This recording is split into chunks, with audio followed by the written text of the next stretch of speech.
Hello, I'm Gopal Lahiri. I am a bilingual poet and writer from Kolkata, India. Today I'll be reading the poem titled On the 50th Anniversary of the Golden Gate Bridge, written by an eminent Indian poet, Vikram Seth. This program is for the poets reading poets.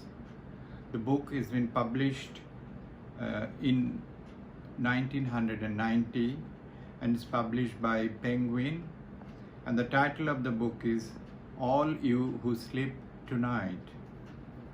Vikram Seth was born in India and educated in India and then in England, California and China. He has written acclaimed books in several genres like poetry, verse novel, travel, animal fables and epic novel. Some of his famous books are The Golden Gate, A Suitable Boy, An Equal Music, From Heaven Lake, Beastly Tales, etc., etc. He has won several awards like Sahitya Akademi, Padma Shri, Crossword Book, W.A. Smith Literary Awards, and many others. Right now I am reading the poem on the 50th anniversary of the Golden Gate Bridge, written by Vikram Seth. The grey Pacific, curved and old, indented, bare, flings out day after day its cold breakers to wear. Marine and San Francisco show the rapid strait, Christian a century before the Golden Gate. Both counties know this still might be a wistful view if Strauss had not resolved to see the matter through. Through courts twice threatening, through storms once washed away the trestles of his bridge to forms inch day by day, closer so that the ocean's rift might disappear. To stubborn decides where his gift, he died next year. How fortunate such greatness starred in his small frame, that even obstacles deferred to set his frame. How sad he should be so small in his great mind, to disacknowledge after all him who designed this shape of views and loveliness, and to subject Alice, his partner in success, to long neglect.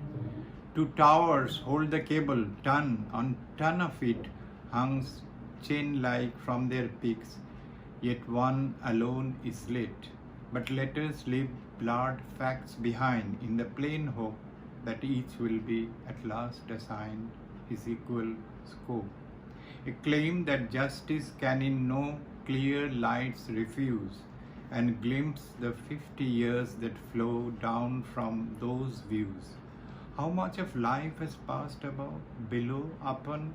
How much of hatred and of love has come and gone? What portion of the soldiers who sailed out to war sailed back beneath the bridge they know 4 years before? How many lovers who have found a world of mist to cloak them from the world around have stood and kissed, where others who have walked alone on a bright day in unsupported grief have thrown their lives away? How many more have been impelled from death they crave, by force or by persuasion held and somehow saved? I would have been happy and dead, I am sure by now, if it were not for those heroes, said one, saved somehow. And surely if one had to die, what happier place to quit that oversalted pie, the human race? Indeed, this morning pilgrimage just after light saw us frail lemmings on the bridge, jammed in so tight, breathing against a neighbor's face, gasping for air. We almost quit the human race right then and there. But panic could not scuttle love, a love half blind, an amiable affection of a civic kind.